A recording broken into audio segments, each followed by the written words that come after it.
Hey, we're live. Yeah, I'm alive. Hi. So I've just said, everybody, I will be your host today. I'll be joined by Erik. I never say your name right. So tell me, Erik is Wickström. Is that right? Yeah, it's pretty good. Erik Wickström. Yeah, never gonna. Yeah, I I try. I never learned your It's a Thais. yeah, Thais. it's hard. Yeah. Yeah, so and it's funny because I'm Brazilian, you're Swedish, so and we're talking a second language, so that it does make it more interesting, doesn't it? So, Erik, before we start, tell everybody a little bit about yourself. So, for those who doesn't know who you are, they know we know why they're here and all. Yeah. Well, I'm from Sweden and I like skiing. I have three kids, 5, 10, and 12 years old, and I work with cross-country skiing for recreational skiers since the last 15 years. And I also compete myself. I try to ignore that I'm 42 years old and I still try to perform as good as I can. But the main things in at work is I have a podcast named Lagom Kondition and a coaching, Wickström coaching. We are over 250 people that follow training programs and we go on camps and we have an ErgZone group that's very big, and so we have lots of ski erg training in that group. It's a community, and like the third part of my work is to have ski courses with companies and yeah, recreational skiers and so on, and some lectures. So I work. It's me and my friend Erik Tiberg. He works with me at 60%. Awesome. Yeah, that's great. And it's good because, some of the things that I think that the most challenging thing is ErgZone. We talk, now we're connecting to more machines, right? But for a long time, we were row ski and bike from concept two and starting the rowing because that was the sport, the indoor sports we were doing, Gabriel and myself. So that's why ErgZone was created. The thing about is cross country skiing, a bunch of the people who we connect to, they are from Sweden. And Yeah. it's probably because of you. How long have you been on ErgZone? I should have known that, but I feel like 2020.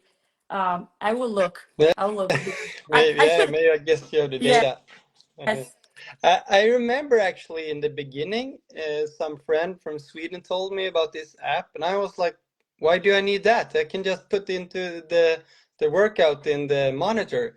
So I think I ignored it for half a year initially, and then I realized ErgZone is really good, and especially as a coach, because like my clients just hit the button and they get the workout into the monitor, and it's actually quite a bit of our communities because of ErgZone and all these skiing workouts. So it's really good. Oh, that's that. Uh, Well, you made my life easier because I was going to ask you about that eventually, anyways. yeah. So to answer my own question, you joined on January 2020. So you were Okay. very the beginning.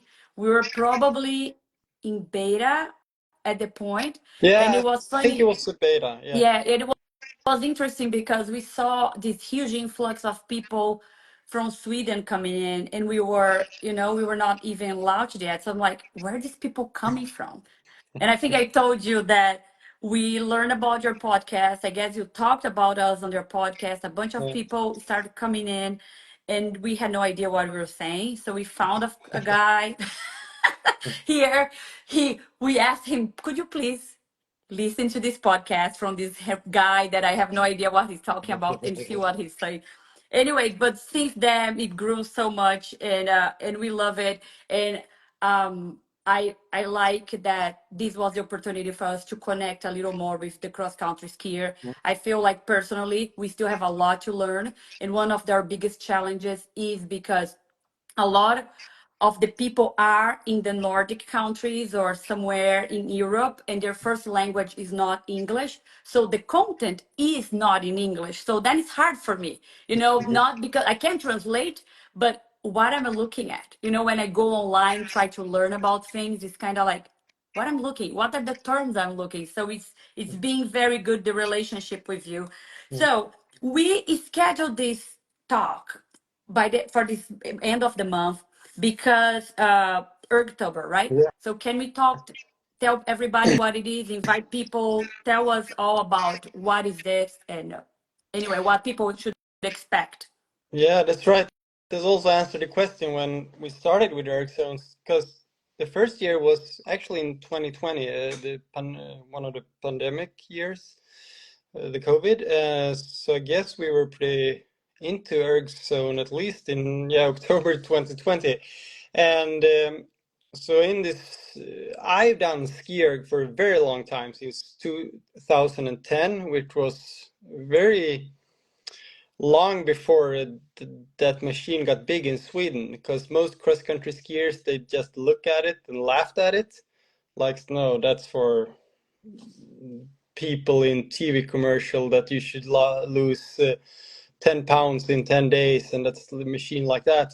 But I realized that it's a great machine to do very short interval workouts where you get very tired, and it's efficient training. So I started very early with ski erg, and I liked it a lot. I always done it's, and I try to explain it for people that it's like it's three phases. At first you hate the machine, and then it's like a hate-love relationship, and then it's the third part, like the nirvana, that's the love relationship with an ski erg. So it's that's you need to do that journey. But anyway, so we wanted to give our listeners in our podcast, Lag and Kondition, a challenge for October, and with lots of ski erg training. And the reason for October is that it's starting to get dark. It's kind of boring to do roller skiing when it's dark and it's rainy and it's lots of leaves on the roads.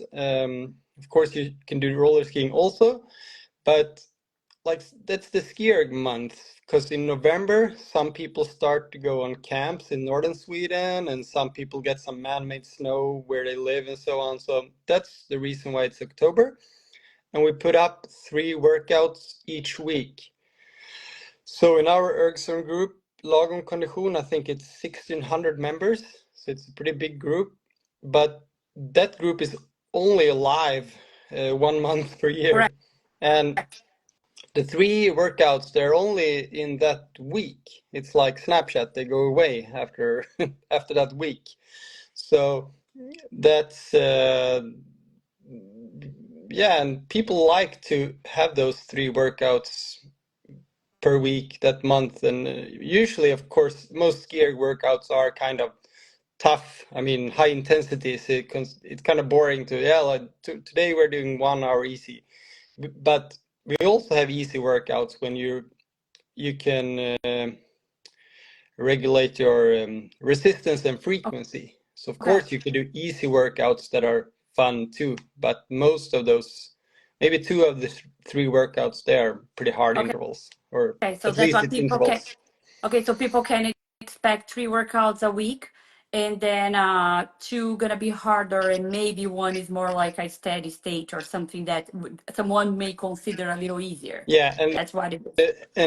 1 workout is 100 meters, so that's over in Ah, 20 or 30 seconds. fast, but that's the one that kind of kill you, push your heart rate high, and then it's like a Yeah, recover depending how you go. Okay, so and everybody can join, right? We're gonna open, anybody can join, yeah. and we're gonna have the link on our Instagram, and also people know exactly how to go. But they can also go on the Discover screen on our app and look for the lagoon. How do you say that again? Lagom, Lagoon pod lagom. Yeah. condition. Yeah. Okay. So yeah, the motivation came during COVID years. Yeah, it's kind of COVID was so, it's crazy because we were starting when it happened. So it's almost like we don't know what it was before. You know, Yeah. we know what is after. And we were glad that we could offer those kind of things. You know, a lot of things. Actually, COVID was one of the things that pushed us to create a live, which Mm. is the ability for workout to with someone else anywhere, because that's what we wanted. We wanted people to feel like they can be together, but they are. And eventually that brought the sense of community, because on some groups people can see what not only live but what someone did after. So it's almost feel like, okay, I can see, oh, Gabriel did this, so I want to do it too, or you know, or something like that. Kind of bring the community more for the data driven than just like Facebook group, Instagram, and things like that. Um, and okay, so we do that. That's funny you said about the cross country skiers, because you're right. A lot of people absolutely hate any of the ergs, you know, especially Yeah. if you are an outdoor athlete. So if you are used to, I would use the example of the rowers, Mm. even the top ones, like professional athletes, perhaps someone we know, they are used to it, but doesn't mean they love doing it. You know, a lot of Yeah. people, there is a lot of uh, was the word stigma, like this feeling that the erg is the punishment. And it was for me like that before. I was forced, I don't lie to anybody, I was forced to row by my husband because he needed me to test ErgZone. But the fact that I had data, or I had a purpose because I have a plan, it changed the way I see the machine. You know, now I like to do it.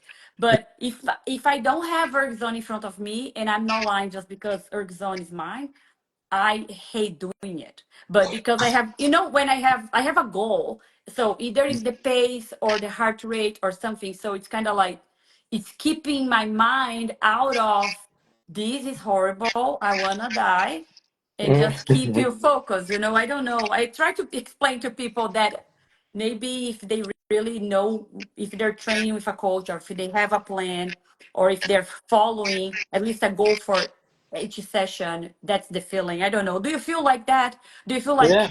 it helps, like as a coach, you feel that's like is a driven for people to keep doing, not finishing one session itself, but just never stopping the sport in general? Yeah, I mean, I really like numbers. But I think people in general also like numbers to have something to relate to. Actually had a discussion just today. Someone that's was not pushing it for a certain distance, and the answer was, well, I don't have any references.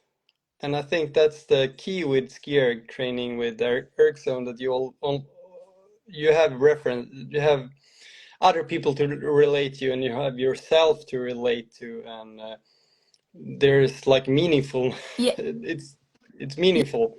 Yeah, no, I understood what I was saying. You know, yesterday one of our users posted something that said, uh, she posted a screenshot of her screen, and she said, "Well, I was 0.3 seconds faster," Mm, and that's an improvement. mm, You know, and that's the kind of thing that I said.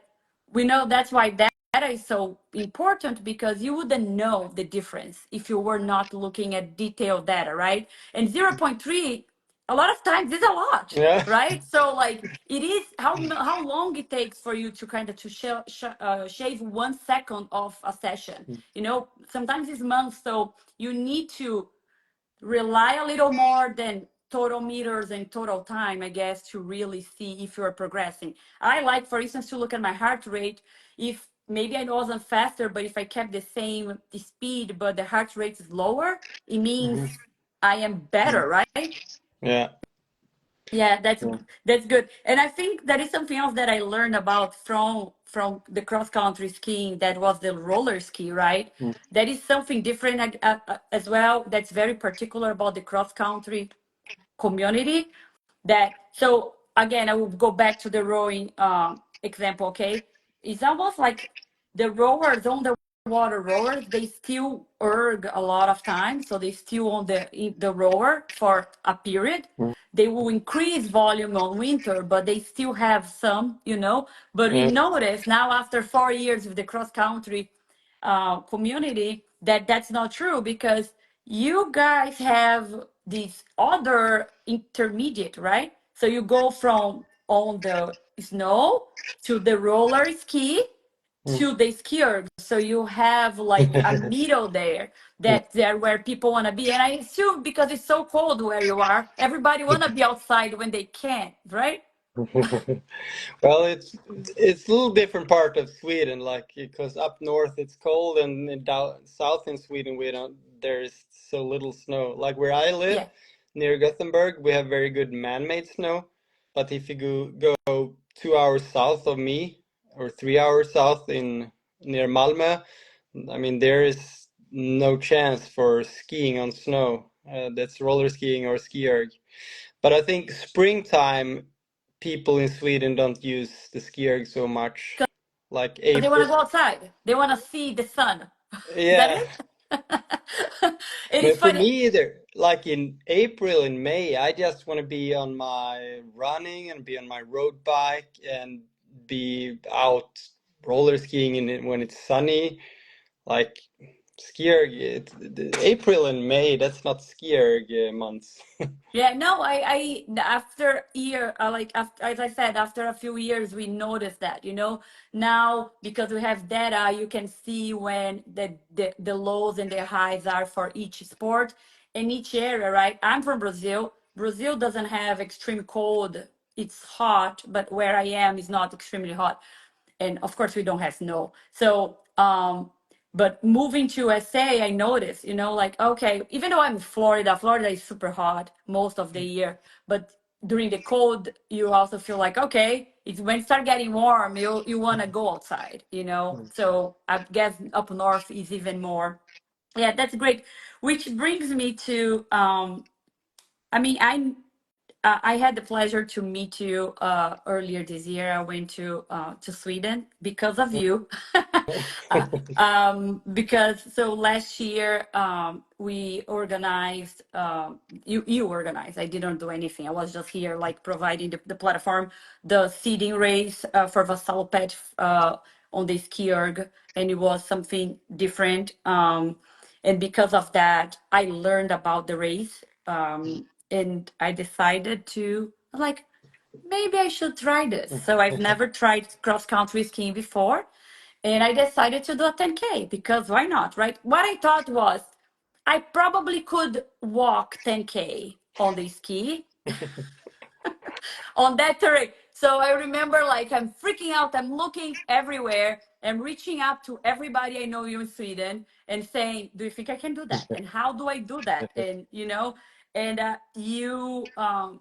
and I asked you, "Can you train me?" Right out of nowhere. So like I was like, and a lot of people. I remember I went to one of the cross country groups and I asked about it, and people said, "Don't do it. You won't be able to do it." And I'm like, I was terrified. I'm like, what am I, can I pull that? And people saying all those things about cross country ski. And don't get me wrong, it's very hard. I didn't, my technique was very low. But what taught me on that pre going to the snow, to real snow, because all the snow I've seen before was man-made here in North Carolina, is the training you gave me maybe 8 different workouts to cycle through for a few months. um, Yeah.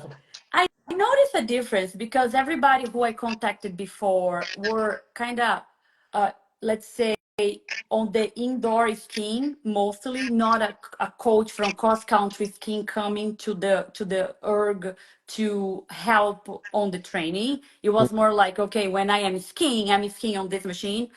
So I noticed there is differences. So for instance, you change the damper, right, Yeah. to simulate uphill, downhill, and you also talk a little more about shorter strokes and longer strokes that we actually posted recently a video from you.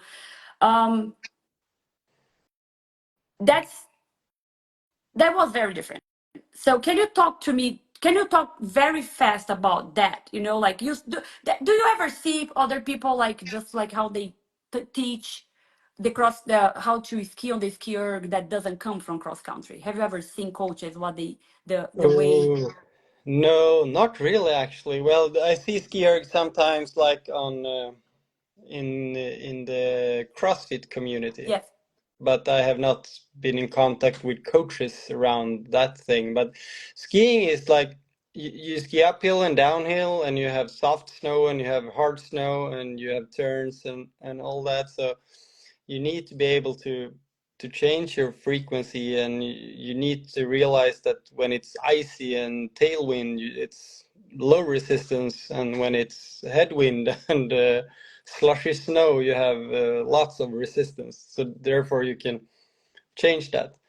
And I think that's pretty important when a major part of your ski training is on a ski erg. Like for me, most of my training is roller skiing or skiing. It's not as important, but even is in our coaching group, we have lots of these workouts where you change your damper and frequency. Yeah. Because I Yeah, I liked it a lot, especially because, you know, most of the training you gave me were very long, was something like about an hour-ish, and I've never done it that much ski before. I did a lot of ski before, but my training was like 20, 40 minutes, and even the 40 had a lot of rest.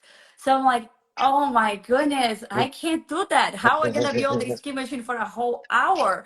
But again, the data and the change of setting, you know, there was one workout that you said, okay, go to 1 to 10 and come yeah. back. So that dynamic thing really, it was very hard, and but it was very interesting to see. And I do try now. I'm currently working on a multi-erg work training plan. So I'm I'm on the row, ski, and bike on the whole. It's almost like a triathlon on the conceptual machine. So I try to do that, especially when the workout's super long, because it gets very, you know, boring. I did a 50K on the ski for Erg Olympics. Yeah, 50K, that's good job. yeah, it was 5 hours or whatever. Eventually, my back was hurting because, of course, I was doing something wrong, and it's almost like I gave myself a treat at 5K. Yeah, at 5K, like 5 more Ks, and you can stop and shake, you know, like something like that. I don't know. I don't think I'm gonna be doing Vassalopet 90K anytime soon. Sometimes Um, it was fun that you came over. I mean, and you took some lessons, and I've also seen you roller skiing. So I think 90K, and it should be in your 5-year plan. Perhaps. First, I need to find a place here in USA where I can go do a little more. I did a lot. You know what I did? You don't know. So I will say, I embarrass myself for all the Swedish people here. So I was in the hotel that the Vassaloped. So I don't know if anybody know. I had no idea that I could literally go from my hotel to the downtown Yeah. in Mora, Sweden, by skiing, you know? So the first day I walked, and when I'm going back home and it's dark, I by myself, I'm gonna be like, someone's gonna kill me, a bear gonna eat me alive. I was like, I was afraid, and it was cold. But then I'm like, you know what? I can just do the ski. So I went one day, and I went to eat. And when I'm coming back, I am struggling to put the skis on, like my shoe on the ski, you know. A lot of times I was fighting it. Anyways, then I see some people coming on the opposite direction. I'm like, oh, that's fun. People are doing the same thing as me. No. What happened was people coming from the night event were arriving. Not Vasan. And then when I realized that was happening, I'm like, okay, guys, get out of. Oh yeah, that's. Yeah, there I'm is sure. like Vasaloppet by night. They start at 8 o'clock in the evening. No, no, Oh, it but was not that race. it was a 30K. Yeah, it's a 30K, but it's also 45K and a 90K. Yeah, but honestly, I would say that I because again, a lot of things are in Swedish, so I don't know what to look for. But I told my husband, I'm like, I'm sure someone recorded me, because you know what happened? I'm pretty sure it was someone coming to the finish line, because some other people were waiting and like screaming and things. So I don't know. Yeah. No, I hopefully it's not. So then I didn't embarrass myself that much, but I was afraid. And then the last day, on the day of the event, that I saw someone jumping on the course, and I'm like, someone may have thought that what I was doing, I was trying to stop the night race or whatever. That's right. So tell me something briefly. So how after ErgZone, so how ErgZone changed? You know, you told me that ErgZone came from during um, the COVID as well. So, but what changed? How did you used to give ski training to your community, to your members before ErgZone? So, how was it? Before it was I just wrote the workout like in the programs, but I worked a lot with like you fill in your benchmark, the 5K time, and we usually work with the year best 5K because if you have your personal best, maybe you were a better skier 3 years ago, and then Mm, so we always work with year best, or you can change it even more often. And then we have the split times should be uh, according to the benchmark. yeah. So almost all our workouts in the coaching is like related to how fast you are in 5K. Um, and that's when ErgZone came, that made it a lot easier because when you have a client, you have your phone and it just says, okay, the pace for this workout or even if you use per 500 or what, I mean, you see it. Okay, this interval should be in 2 minutes and 7 seconds per 500. And then you see all the intervals. So you don't have to memorize it or write it on a paper. Like before, we always got these people writing papers. And also what we see in the group, for example, usually we have recurrent exercises. Like we don't have, maybe we have an average of one ski workout per week, but we don't, they're not 52 different for each week, or it's, well, some are many times per year, some workouts are just one time per year. And then in our community, just for us, it's people post screenshots of ErgZone workouts from like this is from 2021, 22, 23, and they see how they have Yes. improved, like they have better times on interval workouts. So instead of just doing the 5K tests, we can see on different interval workouts the progression. But so it's get a stronger community, and also that to point out what time should you have in each interval. And also you can have this note on ErgZone, like for resistance Oh, example.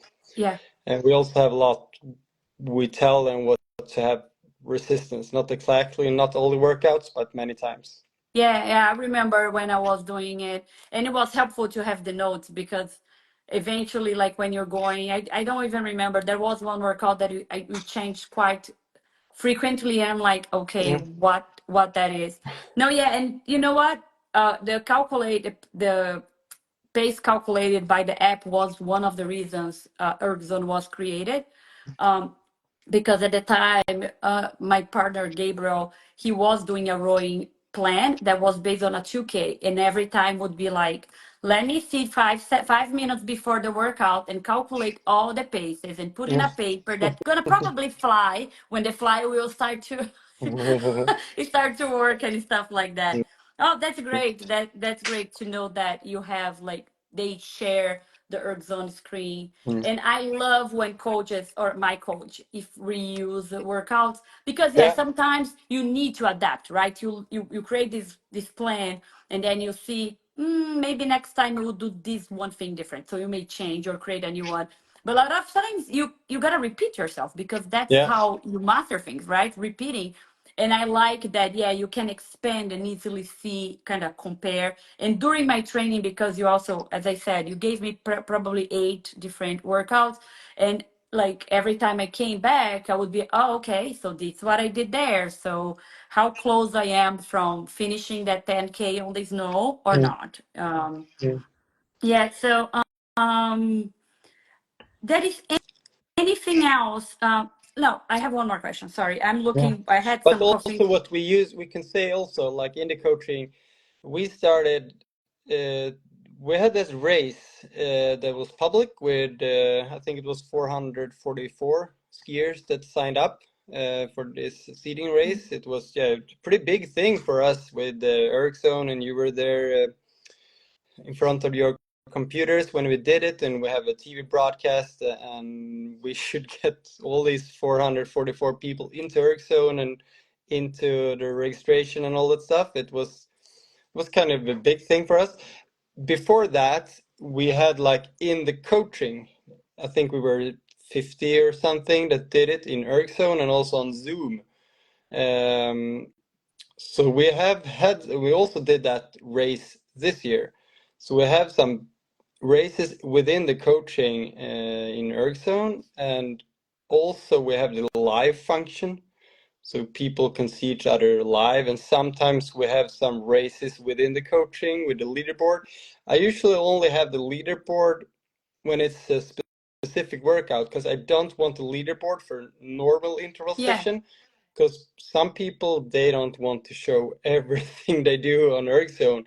So then I write in the programs, okay, this specific workout, there's going to be a leaderboard, so people are going to see your results. If you don't want that, do another workout. Like, Yeah. so like this week, actually, we have a Wickström coaching championship, 1 hour ski erg, Oh, with the leaderboard. So I did it yesterday, 1 hour. And it's kind of a hard workout because nothing happens. You're just supposed to go as fast as possible for 1 hour. yeah. Well, I'm terrible about pacing myself. I hold back too much because I always feel like I'm not gonna be able to finish. I'm afraid to hit that threshold.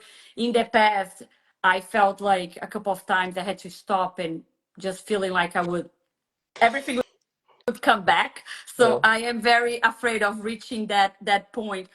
To tell you, so yeah, the seed race was 400 people. Yeah, 400 people on ErgZone Live doing the race together, and you had another one. It was almost.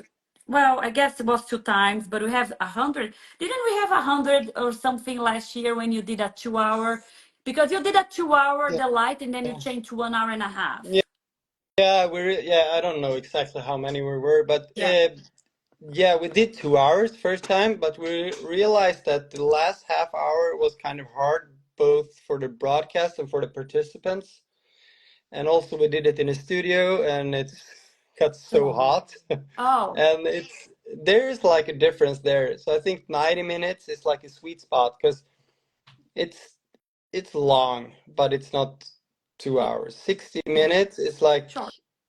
kind of short compared to city. Like most ski races are 40K or above, long distance skiing, and 40K for the fastest male skiers are like 140 or something.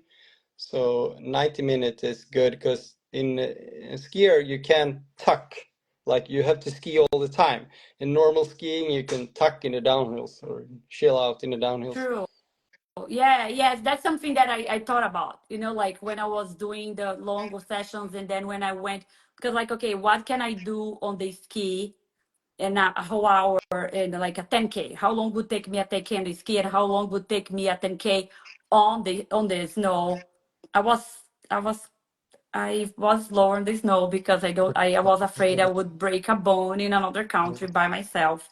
So, but I can see that, like I saw people like zooming past, and I feel like probably the last 2K is when I said, okay, I guess I could be a little faster, but it is interesting. So yeah, a lot of the cross country races are longer, like 40K stuff like that. So those people are used to be on it for an hour. So yeah, I participated on this last 1 hour and a half. It was fun. I like it. So you see, like 1 hour and a half may be too long. I even did a half marathon. Well, I did the 50K with That's very long. four other people. I started before Morgan. She is absolutely a beast on the erg. So if you go to the Concept 2 rankings, she's first on everything. So she, of course, finished before me. So did Nancy. but it's okay. They were there with me, so I felt like you're gonna keep going. Next time, if I ever think about doing that, I need someone as slow as me to make me company for the whole time. Mm. So I don't know. I think overall that's it. So one more thing is on your coaching. I know you have Wickström coaching. So who join you? Are the recreational cross country skiers? Is that it? Is that mainly people who want to be in a race outdoors? Is that the people who look for your coaching? Yeah, like, people that do those Vasa races, we have also some people that never race. They just want to keep in shape and have good motivation, just to have a community. So we have some total beginners that never skied and they're trying to learn to ski. But most people are not total beginners. They have skied a little bit. The only thing we don't have is elite skiers. Like I saw the name Kasper Stadås popped by here, and he has been he was leading the long distance World Cup last year. He's not well, he's welcome, but he they're not gonna come to the coaching. We're not focused on Oh, the oh, top okay. 25 in Vasaloppet, but Even though you are on the well, what was your finish this year? I was just outside the 100. So Not really. our best athlete in the coaching was like 1 minute behind me. So Okay, that's like our limit, up to okay, 100. okay. But if you want to be even better than top 100, maybe we are not the place to be. We are more in the elite skiers.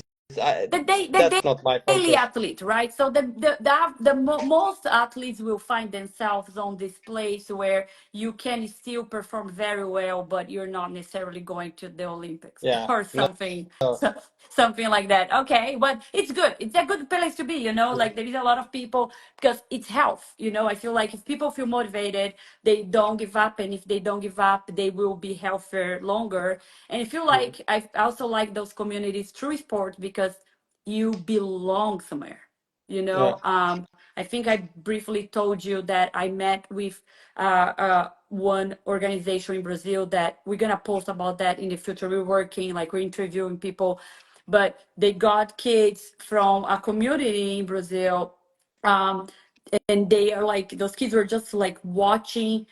So there is this university in Brazil that is a huge, and a lot of runners go every Saturday there to train because then they're not running on the streets. They're running in a place where it's safe. Yeah. And apparently it became a thing there. So in São Paulo, so people Mm. go, and those kids, they were just there, kind of just watching because they didn't have any means to do any sports. Mm. So one cross country skier, Brazilian cross country skier, he used to train in there. He used to roller ski in that area. He started to say, you know what, let's do something for those kids. So he started getting those kids to run. Then the kids, it was fun, but they weren't very into it. And then he said, you know what, let's put those kids in roller skis. So Mhm. those kids that have barely like they really in a very hard condition they are living in. Now someone are bringing them to this concept where they can roller ski. Mm. And so he said, I interviewed him this week, and he said, you know what, Thais, before those kids were like looking at those people with the nice bike coming in, parking their car, and going ride. Now those people are stopping by to ask those kids, wait a minute, hey kid, what are you doing? He said it changed the dynamic. Mm. They understand, they get how valuable they are. So it's anyway, so I Mm. thought it was so awesome. And I was like, oh, roller ski, like ski in Brazil, there is no snow, but it's interesting. And I love it, and I will bring it more and more. But I And the just best part with the kids is they don't hurt themselves. Like I'm a coach at my local ski club for the kids, and we have about two crashes every training. There are two crashes, but they are just well, there is some blood, but the bones are not broken, and they're fine. Yeah, So that's it's the not good like part. me. With If I, kids, yeah, if you fall and then it's gonna be like 4 months not working out because kind you're. of. I know. Yeah, that's fun. No, yeah, I love it. Yeah. So okay. So and then your group is Swedish, right? So you speak Swedish, everything Swedish. So like it's We, mostly for someone who uh, understand that. I'm just we wanted to everybody who knows to see if they would be able to train with you and there how that is works. there we have some English speaking people actually. We have talked about to expand it to English. There is one program actually there that's in English. So there are a few English speakers, like I non-Swedish know. speakers in the coaching, but like most of the things, I mean, the camps are in Sweden. The Facebook group we have for the members, I mean, if you It's write in low. English, people understand, but it's mostly Swedish. No, I understand. I'm again, I'm from Brazil. People will most likely join a group that is in English if that's what they the only thing they can find. But if they Mm, have something on their local language, of course, it's gonna work best. So mm, I just wanted to know and let people know because I really enjoyed training with you, and I mm, will be back for more. I feel like mm. eventually, Yeah. I am this point trying all different things, and because then is a way for me to connect to coaches and learn. And I love to learn a little more about how your training worked. So eventually I will train for another. One more question. What is Vasa race? Tell me what is that? What does that mean when you say Vasa? What is that? So Vasaloppet is the 90K race, and in the Vasaloppet family, there are 10 races maybe, and you did one of them, Vasaloppet 10K. Yeah. So back in the days, there was just one race, and it was 90K, and now there are, yeah, 10Ks, 30Ks, 45Ks, and Vasa is an old king. So the legend says like the king in the 1500s was skiing that those 90K. Okay. So when we talk about Vasa, we're talking about all those races within that package, the Vasa Yeah. Lopet. Like, okay. And there Okay. is also summer races. There's like running and biking. So you can also run 90K and bike 90K Oh, on I've all. seen that. So that's very localized to Sweden.